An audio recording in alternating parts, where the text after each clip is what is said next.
Hello ઘરે ઉઠવાનો સમય શું? હેલો, આ તમને જ કહું છું, સાંભળો આખું. હું દવલા. હસબન્ડ 7 વાગે ઉઠે, સાસુ 8 વાગે ઉઠે, સસરા 9 વાગે ઉઠે, દિયર 10 વાગે ઉઠે, નણંદ 11 વાગે ઉઠે, પણ ઘરમાં વહુએ ઉઠવાનું 5 વાગે.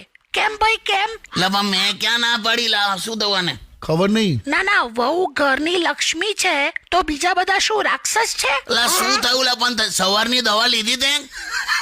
અરે તમારે તાળી પાડવાની, આ તાળી પાડવાની જગ્યા છે. મારે તાળી પાડવાની આમ? અને બીજું સાંભળો, હા. જે સ્ત્રી આટલી ઠંડીમાં કપડાં વાસણ ધોઈ શકતી હોય ને એ કોઈને પણ ધોઈ શકે છે. વાહ. અહીંયા ફરીવાર તમારે તાળી પાડવાની. લા પણ તાળી શું કામ? કે ગરબા રમું છું અત્યારે? તું ક્યાં છે? અલા પેલા મહિલા મંડળની મીટિંગમાં જઈ આવી તું? યસ, તમને કઈ રીતે ખબર? એ ખબર પડી ગઈ. જે સ્ત્રીને તમે અબલા સમજો છો ને કોઈના પણ તબલા વગાડી શકે છે. વાહ, ફરી તાળી પાડવાની? હાસ તોડી. લે પાડી. પણ તને એક વસ્તુ કહી દઉં, હા બોલો ને. તમારે એક તકલીફ ખરી. કઈ તકલીફ? કોઈની જોડે ઝઘડો થાય તો તમારાથી એમ ના બોલાય શું ના બોલાય? કે તું એકલામાં મળ પછી તને બતાવું. હા એવું તો ના જ બોલાય ને. પણ બાકીનું કેવું લાગ્યું? જોરદાર. હા પાછી જઉં છું આ મીટિંગમાં. હા જઈ આય. ફૂલ રિચાર્જ કરાવી દે 8 તારીખ સુધીમાં. જા હો. ઓકે.